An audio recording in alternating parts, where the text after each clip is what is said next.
Bienvenidos de nuevo a nuestra saga sobre literatura y sobre análisis y crítica literaria de obras cumbre de la historia de la humanidad.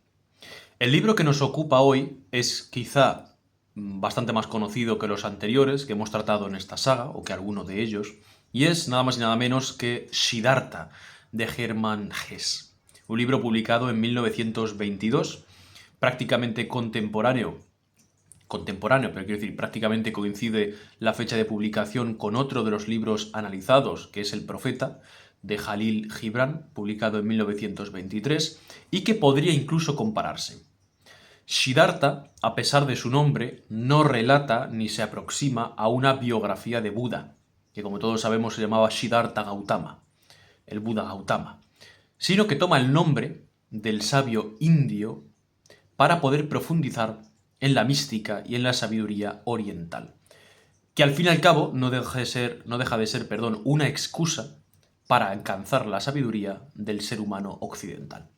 Si bien Jalil Gibran en el libro El Profeta, siendo él oriental, siendo él libanés, busca el misticismo en la figura del profeta, de ese profeta que le da el título a su obra y además de ese profeta que es el protagonista de su obra, Al-Mustafa se llama, y si bien toma el barco como símbolo de partida, es decir, el barco en el que abandonará Orfales, ese lugar en el que ha vivido durante 12 años, para abandonarlo y regresar a su isla natal, el libro Siddhartha, escrito por Hermann Hesse, toma como símbolo el río como símbolo y como imagen de lo que fluye, de lo que pasa y de lo que nunca permanece.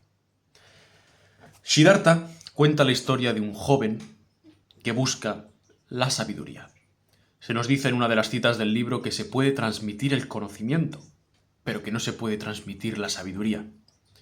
Y precisamente por eso descubre un día que todo lo que le han enseñado sus padres, sus maestros y todos los libros que ha leído, incluso la religión, carecen de significado para él, carecen de un valor personal, y decide dejarlo todo atrás.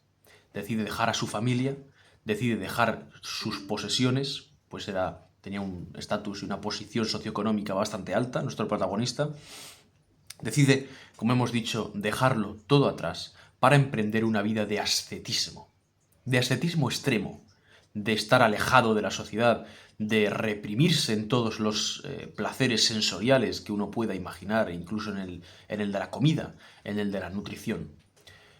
Poco después, el personaje evoluciona. Es un personaje bastante redondo, ¿no? En lo que respecta a nuestra obra. Evoluciona y se da cuenta precisamente, o al darse cuenta, mejor dicho, de que esto no es la respuesta, de que el ascetismo extremo, de la misma manera que hizo Buda, descubre que no es la respuesta para las grandes dudas y las grandes inquietudes del hombre.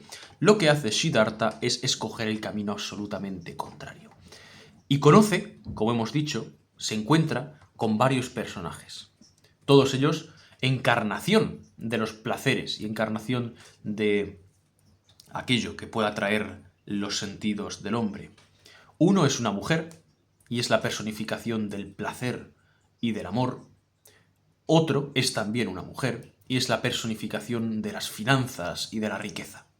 De esta manera, Siddhartha pasa de una vida completamente contemplativa y una vida alejada de la sociedad a ser un amante, a ser un hombre, podemos decir, apegado a los bienes y apegado al dinero, consigue una gran fortuna, consigue un gran número también de amantes hermosísimas, todas ellas femeninas, y en cierto momento vuelve realmente su corazón a sentirse vacío.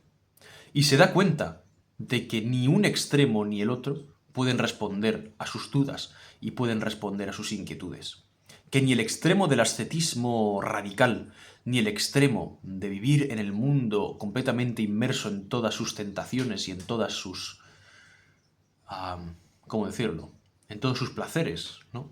Sensoriales, como hemos dicho, tampoco ello lleva a la calma de los sentidos y a la calma de las inquietudes del corazón del hombre. Y un día, paseando por el bosque, por aquella selva, ¿no?, en la que o en la que había vuelto a retirarse, se topa con un río y se topa con un barquero que está en la orilla del río que acabamos de mencionar.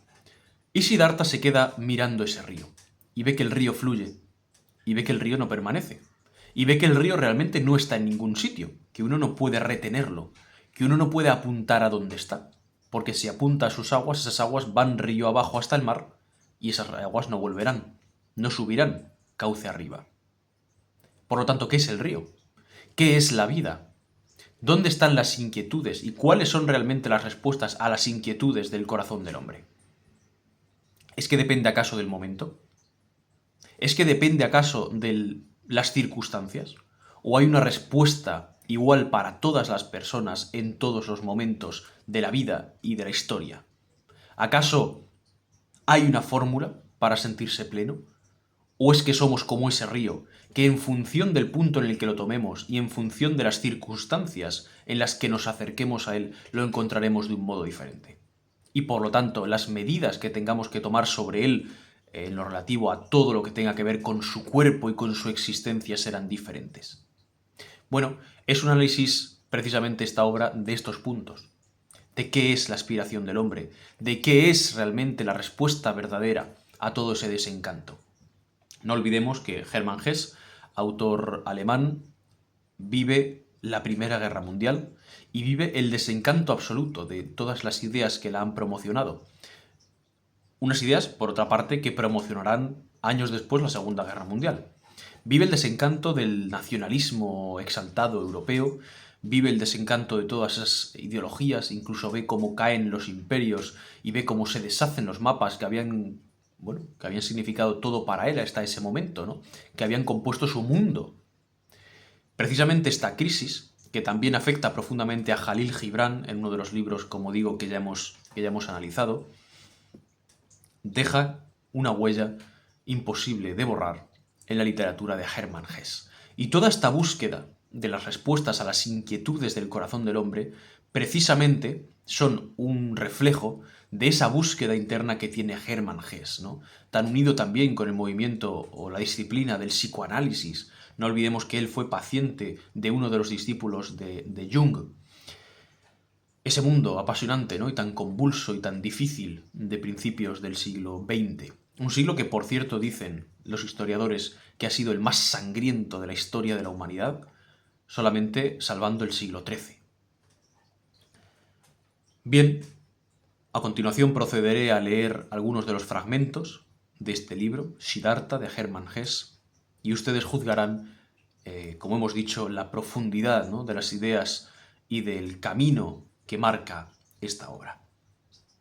Cuando alguien está buscando, dijo Siddhartha, entonces podría suceder fácilmente que lo único que sus ojos todavía ven es lo que busca, que no puede encontrar nada, dejar que nada entre en su mente, porque siempre, siempre no piensa en nada más que el objeto de su búsqueda. Porque no tiene un objetivo, porque está obsesionado con el objetivo. Buscar significa tener un objetivo, pero encontrar significa ser libre, estar abierto, no tener meta. Tú, oh venerable, tal vez seas un buscador, porque luchando por tu objetivo hay muchas cosas que no ves y que están directamente frente a tus ojos. Pero solo me interesa poder amar al mundo, no despreciarlo, no odiarlo ni a él ni a mí, poder mirarlo y poder mirarme a mí y a todos los seres con amor, admiración y gran respeto. El conocimiento puede transmitirse, pero no la sabiduría. Se puede encontrar, se puede vivir, se puede transportar con él. Se pueden hacer milagros con él, pero no se puede expresar con palabras ni enseñarse. Esto es lo que quieres decir. ¿No es así, acaso?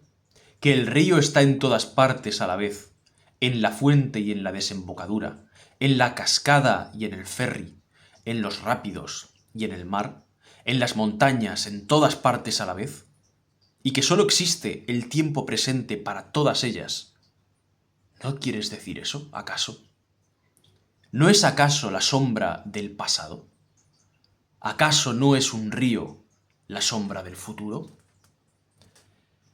Bien, con estas citas, con estos fragmentos del libro Siddhartha de Hermann Hesse, otra de las grandes obras del siglo XX, concluimos el vídeo y como siempre les animamos a que cuando completen su lectura y se aproximen a sus líneas, vuelvan a este vídeo precisamente y nos indiquen qué les pareció. Muchas gracias.